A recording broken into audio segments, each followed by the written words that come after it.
अबू कताल की मौत से घटे ही लश्कर के आतंकियों की घुसपैठ। कई हमलों का मास्टरमाइंड था हाफिज सईद का भतीजा जियाउर रहमान उर्फ नदीम उर्फ अबू कताल उर्फ कताल सिंधी की मौत लश्कर ए तैयबा पर बड़ा आघात है।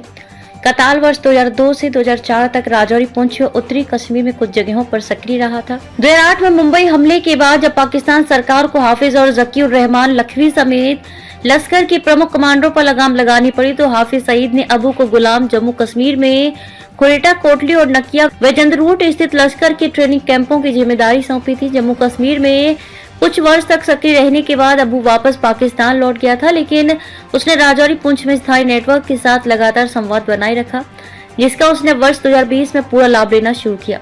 उसने जिला पुंछ में मोहरा गुरसाई में अपने दो खास ओवरग्राउंड वर्करों निसार अहमद उर्फ हाजी निसार और मुश्ताक हुसैन चाचा की मदद से न सिर्फ गुलाम जम्मू कश्मीर में आतंकियों की सुरक्षित घुसपैठ कराई, बल्कि भाटा, धुलिया और ढांगी हमले को भी अंजाम दिया।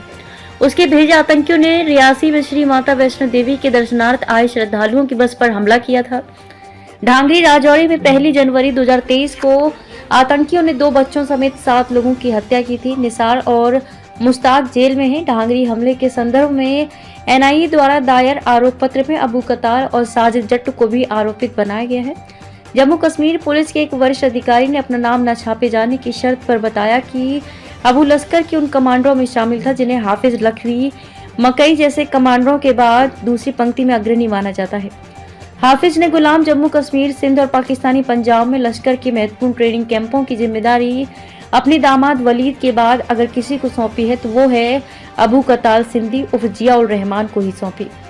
इससे उसकी हैसियत का अंदाजा लगाया जा सकता है। बीते 5 वर्ष के दौरान लश्कर के पकड़े गए आतंकियों ओवरग्राउंड वर्करों ने पूछताछ में कताल, लंगरियाल, जट्ट, कासिम, खालिद जैसे कमांडरों का नाम लिया है, जिससे पता चलता है कि यही हाफिज के आतंकी खेल को आगे बढ़ा रहे हैं। टीआरएफ के हैंडलरों की जो बातचीत रिकॉर्ड की गई है उसमें भी सज्जाद के बाद अबू का नाम कई बार आया है। इसलिए उसकी मौत से राजौरी, पुंछ में जहां लश्कर के आतंकियों की घुसपैठ व गतिविधियों में कमी आना तय है। 1 मार्च 2022 IC-814 विमान के अपहरणकर्ताओं में शामिल जेएस कमांडर आतंकी मिस्त्री जहूर उर्फ जाहिद अखून की कराची में हत्या। 19 सितंबर 2022 भारत में आतंकी व अलगाववादी गतिविधियों में लिप्त आतंकी हैंडलर मोहम्मद लाल की नेपाल के काठमांडू में हत्या। 20 फरवरी 2023 रावलपिंडी में हिजबुल की इम्तियाज आलम उर्फ बशीर अहमद पीर के अज्ञात बंदूकधारियों ने हत्या कर दी थी। वह कश्मीर में आतंकी गतिविधियों को अंजाम देने में जुटा था। 22 फरवरी 2023 जम्मू कश्मीर में IS का नेटवर्क मजबूत करने में जुटे एजाज अहमद अहंगर की काबुल में हत्या कर दी गई। वह अफगानिस्तान में बसा हुआ था कि इन सरकार ने उसे 4 जनवरी को मोस्ट वांटेड आतंकी की सूची में शामिल किया था। 1996 में कश्मीर की जेल से छूटने के बाद से वह फरार था। माना जा रहा है कि तालिबान ने उसकी हत्या कर दी। 26 फरवरी 2023 कराची में अलबदर के पूर्व कमांडर सैयद खालिद राजा की हत्या। व जम्मू कश्मीर का अलबदर का कमांडर रह चुका था। 4 मार्च 2023 पाक के खैबर पख्तून में आतंकी सैयद नूर शोलाबर की हत्या कर दी गई। वह अफगानिस्तान में भी सक्रिय रहा था और जम्मू कश्मीर में आतंकी गतिविधियों के लिए पाक की मदद कर रहा था। 6 मई 2023 खालिस्तान कमांडो फोर्स के स्वयंभू प्रमुख और कुख्यात आतंकी परमजीत सिंह पंजौड़ की पाकिस्तान के शहर लाहौर में हत्या कर दी गई। मोटरसाइकिल पर आए 2 ज्ञात हमलावरों ने 63 वर्षीय पंजौड़ को उस समय गोली मार दी जब वह अपनी सोसाइटी में टहल रहा था।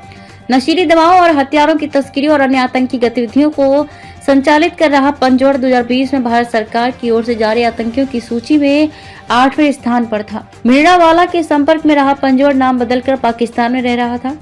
18 जून 2023 खालिस्तान टाइगर फोर्स के प्रमुख हरदीप सिंह निज्जर की कनाडा के सिर में गोली मारकर हत्या कर दी गई थी।